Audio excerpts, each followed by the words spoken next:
"Mana rocks are a scam" is a quote from Sam Black. Originally, Sam casually mentions that he doesn't play any ramp and that rocks hurt more decks than they help. And my response is basically the same as Dylan Hunter's here, asking for an elaboration because this is something previously only said by idiots. But Sam is actually a very good Magic player. I'm not sure how many of my EDH playing audience would know who Sam Black is, but this is a very good Magic the Gathering player. So him saying that mana rocks are a scam has lived rent-free in my head for a long time now. And I think over the past few years, that statement has only become more true. I think Sam was really ahead of his time, and a few months ago, I decided to actually honestly try this out. Sam also made a video about this a few years ago, which I'll link below for you to check out. So Sam later clarified that he meant 2 and 3 mana rocks that produce 1 mana. So fast mana cards like Sol Ring or Lotus Petal are not included in this conversation, nor would things like Gilded Lotus or Throne of Eldraine. I do want to point out that I also cut Sol Ring from my decks, but that's because I don't like Sol Ring specifically. I think casting Sol Ring and running away with the game just isn't particularly fun for me, so I axed it from my lists. So when you're looking at my deck list and wondering where Sol Ring went, that's why it's gone. It has nothing to do with this mana rock situation. Now, many of my decks no longer play ramp, but not all of them. In this video, I want to explore the results of my testing and how certain decks were improved or worsened by this. I also want to talk about why some of my decks never had their ramp removed, and why I'm going to be cutting ramp from most of my decks moving forward. But first, with further ado, the sponsored segment of the video. This video is sponsored by Plank Mattresses. Plank is a mattress company specializing in ultra-firm mattresses. They have 2 different options, the Plank Firm and the Plank Firm Luxe, which is what I have here. I've usually had a tough time falling asleep at night due to being very warm, and luckily Plank is a much cooler mattress than my old one. Plus, I got the Galatio Tex Cooling Top fabric, and lately I've been sleeping a lot better. The Firm Luxe has a lot more back support than any other hybrid mattress I've ever tried. Plus, you can flip it to switch from firm to super firm. Also, Plank mattresses are much cheaper than a lot of the other overpriced mattresses out there. One of the main reasons is that this is a direct shipment to you. There's no middleman jacking up the price. I love that it came in a box and shipped quickly to my place, making switching mattresses very easy. Why I broke the ceiling fan. And don't just take my word for it. You know I had to get Jojo in there for a product review. What do you think, little buddy? Wow, he loves it. Plank Mattresses gives you a 120-night sleep trial along with a limited lifetime warranty, and free shipping to your door if you live in the US. So if you're in the market for a new mattress, click the link in the description below and use code TrinketMage for 30% off your order. Thanks to Plank Mattress for supporting the channel, and now, back to the video. Right now, if you search around online, you will find hundreds of people and guides saying you need this much card draw, this much removal, this much ramp. And I've never really liked those guides, because the amount of removal and card draw and finishers, which is correct to play in your deck, is determined by a lot of different factors, including ramp. So what's the actual purpose of ramp? I know it's to get more mana than you normally would have at a specific turn. Like if you play a Signet, then on turn 3, you can play a 4 mana card. You've sped up the pacing at which you cast the spell. I understand that, but what does it do for your deck specifically? If you have a 4 mana commander that you really want to play ASAP, then playing a lot of 2 mana ramp might make sense. You could say the same about 3 mana ramp for a 5 mana commander. It lets you get it out 1 turn early. Additionally, you can ramp into more ramp to play much bigger finishers way earlier. This leads me to where I kept my ramp. One place is in my green decks. Land ramp is way stronger than artifact ramp in casual EDH. 1, because lands are sacred and can't be messed with, and 2, this deck leans into what I like to call easy baby mode, where you just ramp into more ramp and then play the biggest monsters in the game until my opponents lose. It's an incredibly effective strategy. A dedicated ramp deck is crazy overpowered against the casual default EDH deck that you see. But this type of turbo ramp deck is kind of specific. It's very different than having a couple of random mana rocks lying around in your deck. I also kept my mana rocks in my Tawanos deck. This is because the deck is very mana hungry.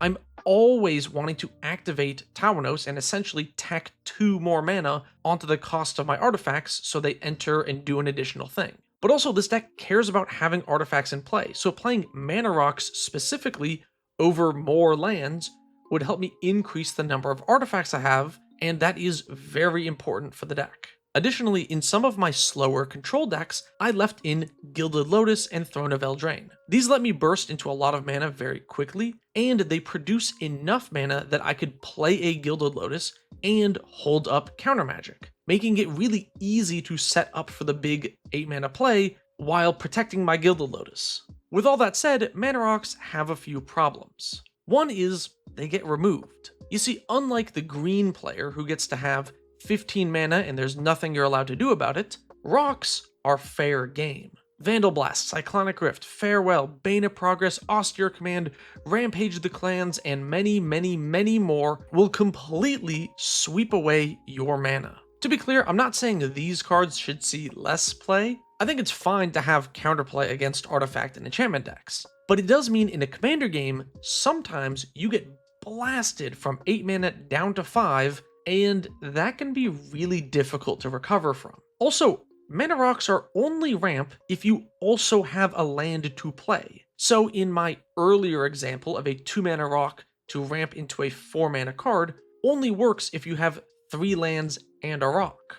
But let's say next turn you have 3 lands and a rock, but draw an additional mana rock. Well, now you have to spend 2 mana to play your second mana rock, and yeah, you're putting more mana onto the battlefield, but it's at a 2 mana tax. This is basically paying mana for your land drop. And unless the rock does something special, or you are an artifact deck, then generally your mana rocks are not actually that useful. It's likely they have little to no synergy. So instead of playing a rock on turn 2, what if you played a synergy piece and then followed up with more synergy cards? Wouldn't that mean you get to do your thing even faster? I'll talk more specifics about how this idea performed in my lists, but I want to add one more caveat. When I'm cutting mana rocks from these decks, I don't replace them with more synergy cards. They get swapped for utility lands and MDFCs. The total number of mana sources in my deck is still pretty high.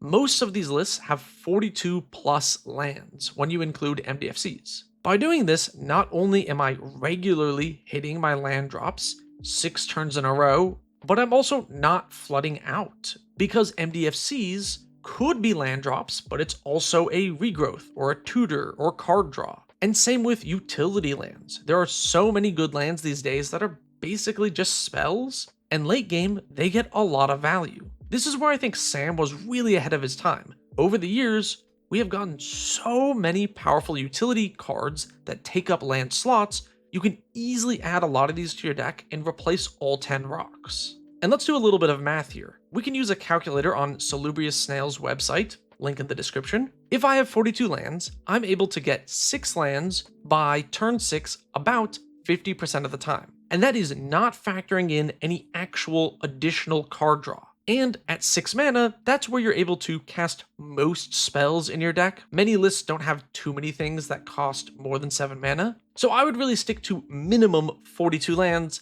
ideally a little bit more, depending on the list. This also makes card draw a lot better, because instead of drawing into mana rocks that you have to spend mana to play, you're just going to hit your land and play your land drop every turn. Honestly, card draw is so powerful in Commander, I feel like most people already know that, so ideally you have some on your list already. And if you want to hear more about that, I made a separate video about card draw, I'll put a card to it here. So how well did this cutting of mana rocks actually work out for me? In general, it was pretty positive. There were multiple games where something like a Vandal Blast, Austere Command got cast, and I lost literally nothing, which felt awesome. I genuinely felt like I was ahead of the other players who lost all their mana rocks. There were also times where randomly a player had a chance to blow up an artifact from everyone or just one player, and when they asked me what I have to be targeted, it felt great to say nothing. And after a Cyclonic Rift or Farewell specifically, I would recover a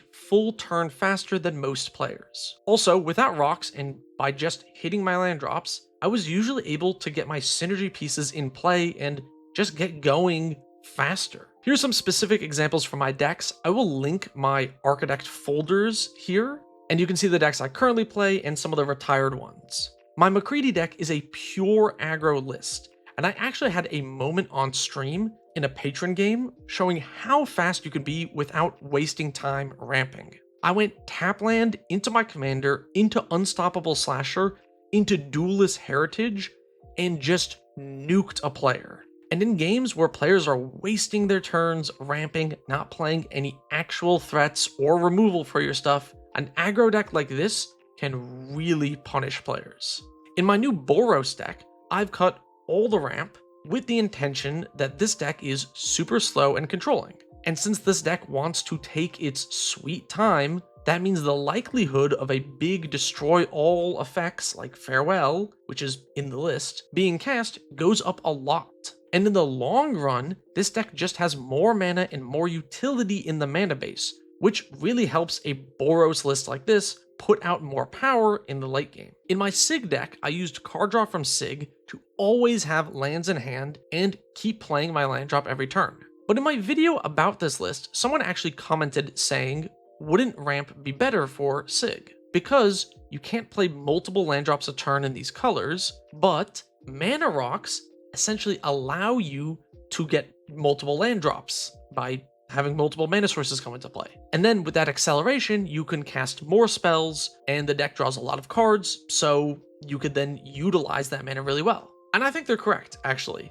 Sig probably would have benefited from some mana rocks. Maybe this deck could have benefited from some of the big ramp spells. Also, this deck doesn't need to play Sig on turn 2 anyway for it to function, so taking turn 2 off to play a mana rock also doesn't really hurt the deck's strategy. So I think this deck might have been worsened by not having ramp. In my Heliod deck, I kept some of the big rocks which produce a lot of mana. Since my deck is looking to dump mana into mana outlets like Heliod, and late game, this deck really does want to just have a lot of mana in play, but it's not filled with 2 mana rocks because rushing Heliod out on turn 3 functionally does nothing. Mana rocks and ramp are a near ubiquitous part of casual EDH deck building. I feel like the 10 pieces of ramp rule has been a thing in Commander since, well, at least 2012-ish when I first got into it. Every deck needed ramp, apparently. But I think this is just wrong. The requirements for every list are not the same. Some decks need more ramp, some decks need less. Ramp is not a one-size-fits-all. For sure,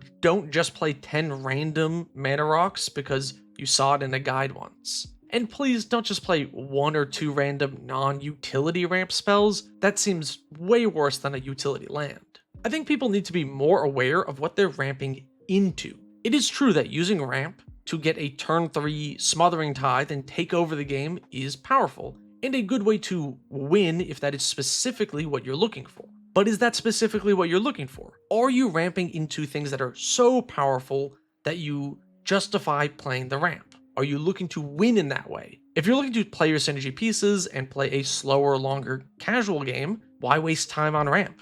Just do your thing earlier. In most casual decks, if you're not rushing for a combo or trying to make a power play and become archenemy, I really don't see a need for ramp. By consistently hitting my land drops and playing my synergy cards, my decks are able to do their theme faster, on average, and more consistently in the long run, which has led to more fun games. Now please don't take this as you should cut every ramp spell from every deck always. There are tons of utility mana rocks that have other effects beyond ramping, which can be important for your deck. And please keep using those by all means. I'm sure I'm going to find some utility mana rocks in upcoming sets that will make their way into my decks. So me personally, I'm not going to cut ramp from every deck forever, but many of my lists going forward will be skipping it, especially in my aggro mid-range or control lists that are not super reliant on a high cost commander I need to ramp into quickly. I hope this video made you think twice about ramping in your decks. I really do recommend taking a look and trying out having no ramp and playing way more lands. Thanks for watching. If you like my videos, consider liking and subscribing. It really helps out the channel. Additionally, if you want to support me further than just liking and subscribing, you can join the Patreon. Link in the description below.